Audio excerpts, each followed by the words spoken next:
আয়কর সবাইকে দেওয়া উচিত। পুরুষের ক্ষেত্রে হচ্ছে 3.5 লাখ টাকা পর্যন্ত হচ্ছে করমুক্ত আয় সীমা। ডিলে হলে তখন একটা সুদ আরোপ হইতে পারে অথবা জরিমানা হইতে পারে।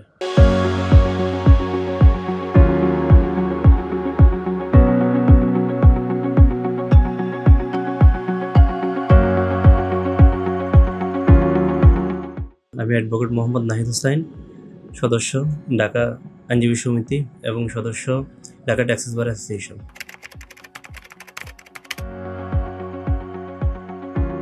অনলাইন সিস্টেম করা হয়েছে, এটা ভালো হয়েছে সবার জন্য, কারণ আগে ম্যানুয়ালি সবাই কাগজপত্র নিয়ে কর অফিসগুলোতে যাওয়া লাগতো এবং একটা দীর্ঘ সময় লাগতো অ্যাকনোলেজমেন্ট স্লিপ পাওয়ার জন্য।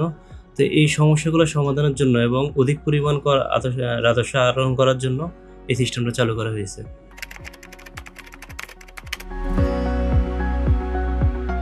আয়করটা হচ্ছে যে একজন ব্যক্তি অথবা প্রতিষ্ঠানের একটা বাৎসরিক আয় ব্যয় এবং তার সবকিছু একটা সম্পদের টোটাল হিসাব সরকারের দাখিল করার জন্য ইনকাম ট্যাক্সটা দেওয়া হয়।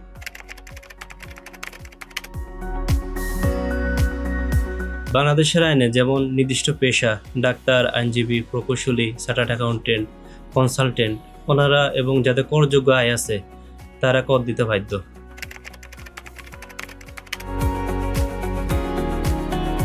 টিন হচ্ছে যে আপনার ট্যাক্স আইডেন্টিফিকেশন নাম্বার, অর্থাৎ একজন ব্যক্তি যখন কর দিবে তার একটা ইউনিক একটা সংখ্যা টিন পড়বে এবং এটা দ্বারা এনবিআর সবাইকে ট্র্যাক করতে পারবে।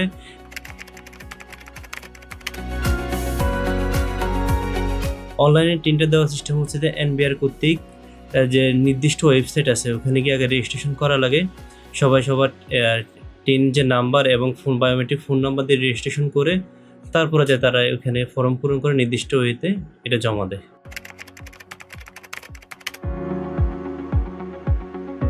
যেমন এনআইডি এবং ফোন নাম্বার দিয়ে খোলা লাগে। তারপর যখন এই টিনটা প্রস্তুত হয়ে দেয় তখন একটা নির্দিষ্ট একটা ইউনিক কোড বা নাম্বার পড়ে, ওই নাম্বার দিয়ে পরবর্তীতে এই রিটার্ন অপশনে গিয়ে ওখানে গিয়ে আবার রেজিস্ট্রেশন করে তারপরে রিটার্ন ফাইলিং করা লাগে।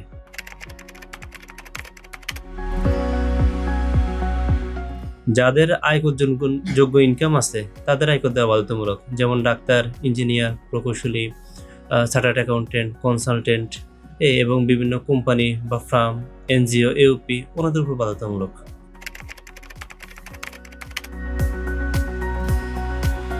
অর্থাৎ পুরুষের ক্ষেত্রে হচ্ছে 3.5 লাখ টাকা পর্যন্ত হচ্ছে করমুক্ত আয় সীমা, আর নারী এবং 65 বছর বা তদূর্ধ্ব ব্যক্তিদের জন্য হচ্ছে 4 লক্ষ টাকা পর্যন্ত হচ্ছে ট্যাক্স লিমিট। এটার পরে গেলে তাদের কর দেওয়া লাগে।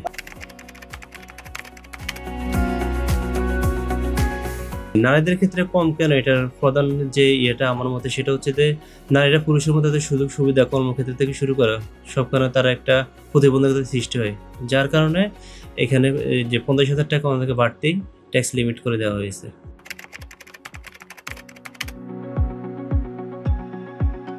সর্বনিম্ন বলতে ওনাদের 4 লক্ষ টাকা পর্যন্ত হচ্ছে যে ট্যাক্স ফ্রি যে ইনকাম, এর পরবর্তীতে হচ্ছে ওনার আয়ের উপরে যে নির্দিষ্ট স্লট আছে এটা অনুযায়ী দেওয়া লাগবে।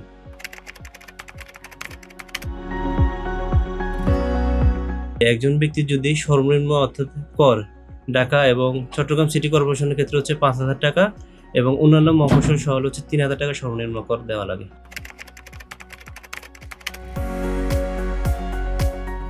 সারচার্জটা হচ্ছে যে মূল করের অতিরিক্ত কর, অর্থাৎ একজন ব্যক্তি বা প্রতিষ্ঠানের মূল করের বেশি তার যদি ইনকাম হয়, অতিরিক্ত পরিমাণ ইনকাম হয়, যেমন এই 2025-26 অর্থ বছরের জন্য কর বর্ষের জন্য সারচার্জ হচ্ছে 1 কোটি টাকার উপরে 10%, পরবর্তী আবার 2 কোটি টাকার উপরে 15% এবং যে 5 কোটি টাকা এটার উপরে 20% সারচার্জ আরোপ করা হয়।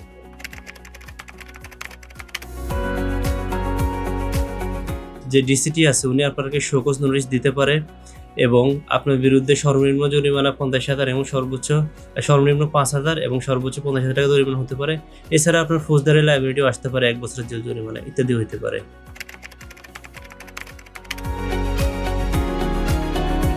যে নির্দিষ্ট সময়ের পর অর্থাৎ ডিলে হলে তখন একটা সুদ আরোপ হতে পারে অথবা জরিমানা হতে পারে।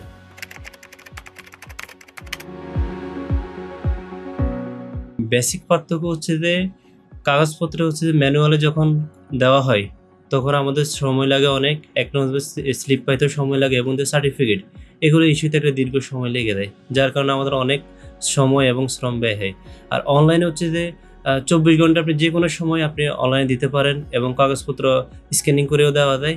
তো যার ফলে এটা হচ্ছে যে আপনার সুবিধা হচ্ছে অনলাইনে।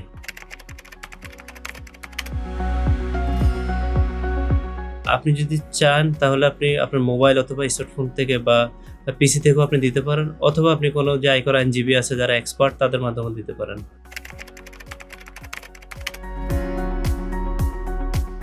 পেমেন্ট গেটওয়ে যেমন এখন আছে বিকাশ, নগদ সহ যে অন্যান্য যে ব্যাংকিং যে চ্যানেলগুলো আছে এগুলোর মাধ্যমে আপনি যে ট্যাক্সের টাকাটা এবং চালান এই দুইটা আপনি দিতে পারবেন।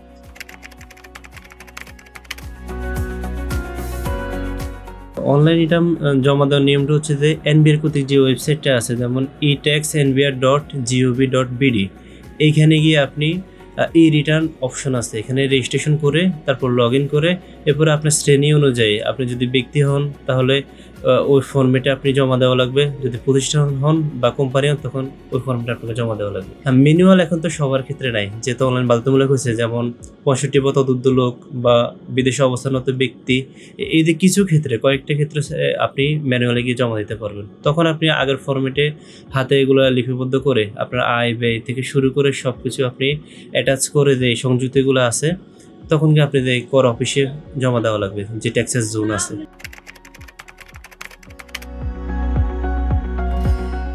আয়কর ফর্মে বিভিন্ন রকম আছে, যদি ব্যক্তি করদাতা হয় সেক্ষেত্রে IT1 যাদের শুধুমাত্র বেতন ইনকাম সোর্স, আর IT2 হচ্ছে যে বেতন ব্যতীত যেমন ব্যবসা অথবা পেশা হতে আয়। এছাড়াও ব্যবসায়ীদের ক্ষেত্রে IT3, তারপর কোম্পানি এবং ফার্মের ক্ষেত্রে IT4, IT5, এইভাবে বিভিন্ন রকম ফর্ম আছে। বেশিরভাগ ক্ষেত্রে আমাদের কাছে ক্লায়েন্টরা আসে এরা যেমন ব্যবসা অথবা বেতন হতে আয় থাকে অধিকাংশ ক্ষেত্রে।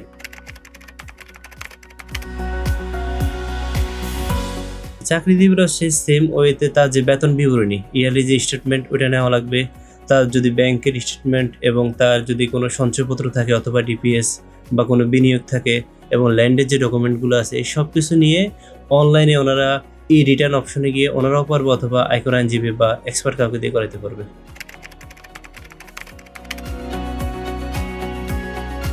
আয়কর সবাইকে দেওয়া উচিত, কারণ একটা রাষ্ট্র তার সমৃদ্ধি অর্জনের জন্য আয়কর সংগ্রহ এবং এগুলো দিয়ে আমাদের জন্য পরবর্তীতে যে উন্নয়নমূলক কাজগুলো করে থাকে।